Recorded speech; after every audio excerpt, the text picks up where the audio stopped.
Time to review all the ways in which the media covered themselves in glory this week with great friend of the show, Katie Halper, co-host of the Useful Idiots podcast and host of the Katie Halper Show. Great to see you, lady. Good to see you, Katie. Thanks, you guys too. Okay, Katie, so Joy Reid, she's got herself in trouble again, this time with a little bit of a controversy surrounding Muslim America and some comments that she made about nationalists. Let's take a listen.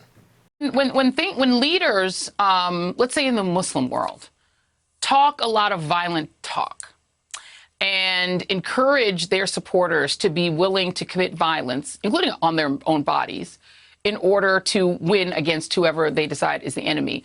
We in the U.S. media describe that as they are radicalizing those people, particularly when they're radicalizing young people. That's how we talk about the way Muslims act. So what did you make of that, Katie? There was a bit of a freak out I saw on the progressive left. She allegedly kind of apologized, although not really. What do you make of this entire situation? Well, I think that honestly, it was an inartful way to say it, as she said in her kind of non-apology afterwards. I understand what she was saying. She, I think, was probably talking about a double standard in the way that people are represented when they are, for instance, Muslim in other countries versus Trump supporters here. But it just came off and it was sloppy. And it was basically implying that Muslims are a bunch of radicalized people and their leaders, you know, is just very generalizing and talking about the Muslim world, the quote unquote Muslim world, as this monolith. And I think the really important thing here is that, one, a lot of people were offended by it.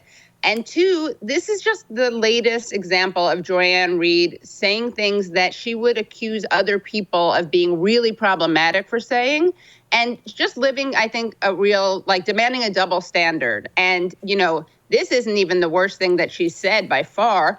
Also, I guess we should be happy because the last, you know, one of the times she was accused of problematic statements when it came to gay LGBTQ stuff, she claimed the Russians hacked her website. Right. I don't know if you guys remember this. Oh, of and course she we never. do. Yeah. Okay, yeah. I thought maybe you had repressed it, like PTSD, it was repressed memory or something. But like, she never apologized for that. Not just forget the statement. She never apologized for stating that the Russians had hacked the Wayback Machine. I mean, it was absurd.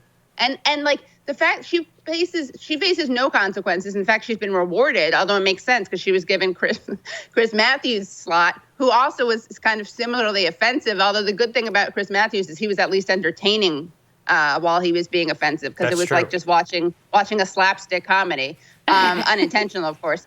But, you know, she said, you know, the fact that this woman had a body expert on to analyze Bernie Sanders' body language and diagnose him as a liar was very problematic. First of all, who is this random person she brought on? That's kind of, I guess, another issue. But the best part of that whole thing is that the body language expert diagnoses him as a liar for many reasons. One is because he hunches over, he turtles, as she says, turtles.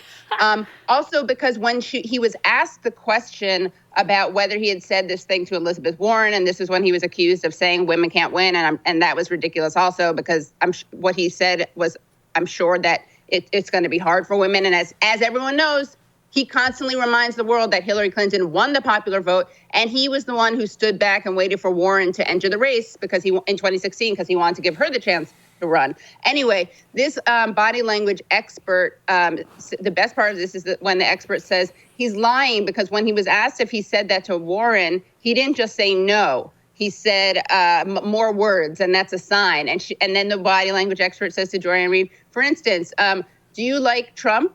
And Joy Reid's like, absolutely no. And she's like, were you the Easter Bunny? Absolutely no. And then the body language expert's like, okay, well, you're playing with me because you're saying absolutely. But really, like, she just, according to the body language expert's rules, Joy Reid is a liar. So this part I did kind of PTSD put out of my mind, the whole body language expert piece. Yeah. And here's the thing to me, like, look, as we all know, being people who talk a lot and talk a lot publicly, like, I say things that don't come out exactly the way that I want them to or the way that I mean them all the time. right? I think we all can understand that that happens. And I think you can also understand, like, why painting with a broad brush like that could be offensive to a lot of people. The thing is that, you know, the ideology that Joy Reid represents, there is no forgiveness for those kinds of transgressions and inartful phrasings and clumsy, or the ability to, like, even learn and grow and say, like, you know, I actually thought that before and I've changed my mind and I've grown and I've come to this place.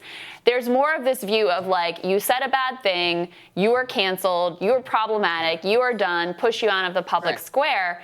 And so to me, like, look, if she'd come out and said, you know what, I didn't mean it that way. Here's what I actually meant, and I'm sorry that I said it that way. And it was like, fine, end of story. Instead, she did this weird, she did a segment where she replayed her own comments, and she brings in two Muslim analysts to kind of play cleanup for her. Like, she did not say the words, I'm sorry. She asked her Muslim guests to contextualize what she herself had said, which I just thought was like a really strange, roundabout way of approaching this whole situation.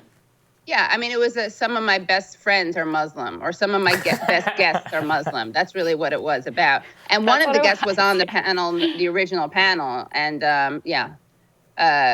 so yeah, I thought it was a cowardly, like, you know, just own it, say what you did. Don't just say it was inartful, like, explain it, say what you learned, say the trope that you yourself played into, instead of having like two human shields, basically. Yeah, and the part that really galls me, Katie, is it's like you said, during primary, and look, for anybody on the right, she would be happy to use this as a smear against them, like, to the end, and would never allow any sort of forgiveness, nothing. And then has her blog posts and all this, and now she has a nightly slot on MSNBC, refuses to apologize, continues to maintain this ridiculous standard, and then, you know, has somebody else come in, somebody come in and play cleanup for her and not have at least the ability in order to own it for herself. I think that is the most appalling part about all of this. Right, yeah. Yeah, I would agree. Okay. And, like, again, she spent the whole primary basically calling all Sanders supporters sexist, so. Right, forgot about that one. All right. Yeah. Katie, always great to have you. Thank you so much. Enjoy the weekend. Thank you so much. Thanks, you too. We'll have more Rising for you after this.